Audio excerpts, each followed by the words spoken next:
नमस्कार साथियों, मैं नरेंद्र प्रजापति आप सबका अपने YouTube चैनल पर स्वागत करता हूं।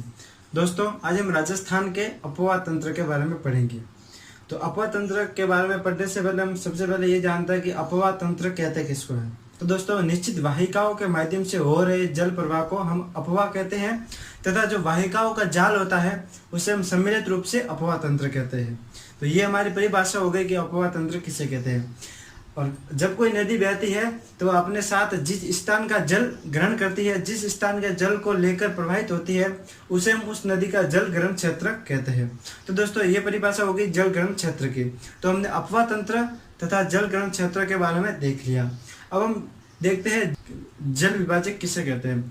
तो दोस्तों, एक नदी तंत्र या नदी द्रोणी को दूसरे नदी तंत्र या नदी द्रोणी से जो अलग करते हैं, जो उच्च भूमि या जो पर्वत एक नदी तंत्र को दूसरे नदी तंत्र से जो अलग करते हैं उसे हम जल विभाजक कहते हैं। तो ये हमारी जल विभाजक की परिभाषा हो गई। अब हम राजस्थान के अपवाह तंत्र के बारे में देखते हैं।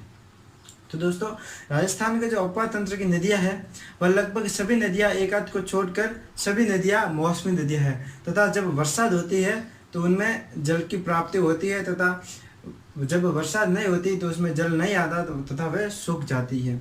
तो राजस्थान के जो अपवाह तंत्र है उसको हम मुख्य रूप से 3 भागों में विभाजित करते हैं।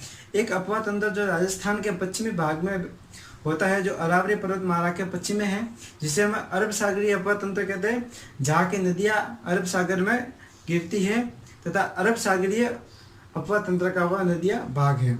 अब दूसरी प्रकार की नदियाँ देखें तो राजस्थान के पूर्व की ओर बहती है तथा बंगाल की खाड़ी में गिरती है। राजस्थान की कोई भी नदी सीधे डायरेक्टली बंगाल की खाड़ी में नहीं गिरती, वह राजस्थान से यमुना में मिलती है, पर यमुना गंगा में मिलती है और गंगा अंतिम रूप से बंगाल की खाड़ी में गिरती है। तो ये हो गई राजस्थान के पूर्व बंगाल की खाड़ी का अपवाह तंत्र। अब तीसरा अपवाह तंत्र है जो आंतरिक अपवाह तंत्र है, जो नदियाँ राजस्थान में कई मैदानों में लुप्त हो जाती है, वह आंतरिक अपवाह तंत्र है। अब राजस्थान के अपवाह तंत्रों को देखते हैं। तो दोस्तों, राजस्थान के अपवाह तंत्र के 3 भाग हम देखें तो सबसे पहले जो होता है वह है अरब सागर की ओर बहने वाली नदियां।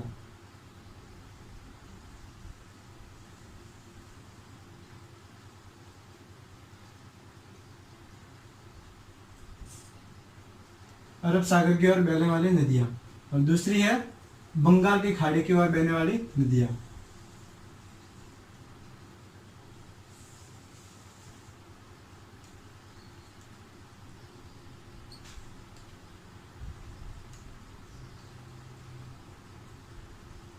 दूसरी बंगाल की खाड़ी की ओर बहने वाली नदियां तथा तीसरा है आंतरिक प्रवाह की नदियां।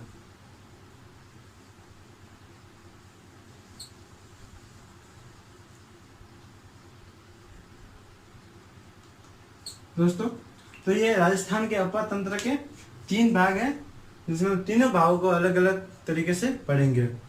तो जो अरब सागरीय अपवाह तंत्र है वो राजस्थान के कुल अपवाह क्षेत्र का लगभग 17% है।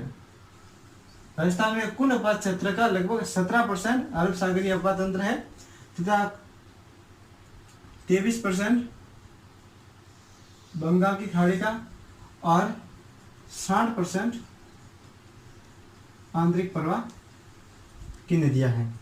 तो दोस्तों, ये हमने राजस्थान के अपवाह तंत्र के भाग देखे। अब हम देखते हैं कि अरब सागर की और कौन सी नदियां प्रवाहित होती हैं। तो दोस्तों, अरब सागर की नदियों में सबसे महत्वपूर्ण नदी लूनी है। इसके अलावा यहाँ पर माही, साबरमती,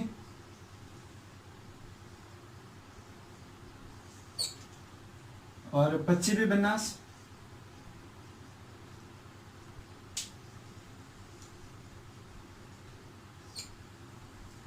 जवाई, ये मुख्यतः नदियां तथा जो इनके सहायक नदियां हैं उनके बारे में भी हम अरब सागर की ओर बहने वाली नदियों में पढ़ेंगे। अब हम बंगाल की खाड़ी की ओर बहने वाली नदियों के बारे में देखते हैं। तो इसमें मुख्य नदी है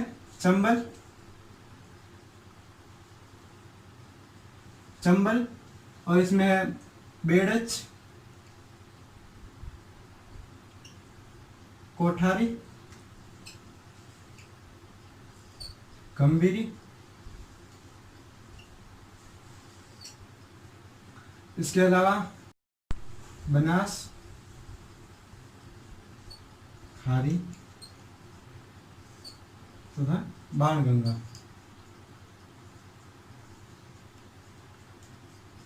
अब हम आंतरिक प्रवाह की नदियों के बारे में देखते हैं। तो आंतरिक प्रवाह की नदियों में घग्गर, सावी, कांतली। दोस्तों, ये जो कांतली नदी है, इस कांतली नदी के किनारे एक सभ्यता विकसित हुई, गणेश्वर की सभ्यता, जो कि सीकर जिले में है।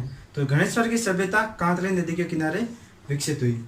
इसके अलावा आंतरिक प्रवाह की नदियों में हम देखते हैं रूपा, रूपारेल, मेंथा आदि। इसमें और भी प्रमुख छोटे छोटे नदियां हैं। तो दोस्तों, जो राजस्थान का अफवाह तंत्र है, इसको हम 3 भागों में पढ़ेंगे। सबसे पहले अरब सागरीय अफवाह तंत्र, फिर बंगाल की खाड़ी का, फिर आंतरिक प्रवाह का। तो दोस्तों, जो राजस्थान की जो नदियां हैं, उनको जो अरावली पर्वतमाला है वह 2 भागों में विभाजित करती है। अरावली पर्वतमाला राजस्थान के अफवाह तंत्र में जल विभाजक का काम करती है, जो उत्तर में स्टार्ट होकर दक्षिण में उदयपुर तक है। तो दोस्तों, अब हम राजस्थान के अफवाह तंत्र की सभी नदियों को एक एक करके विस्तार से पढ़ेंगे और अच्छे से पढ़ेंगे। तो हम अब दूसरे वीडियो में राजस्थान के अफवाह तंत्र में लूणी नदी के बारे में पढ़ेंगे। तो दोस्तों, अगर आपको ये वीडियो अच्छा लगा है तो हमारे वीडियो को लाइक करना तथा चैनल को सब्सक्राइब करना। धन्यवाद साथियों।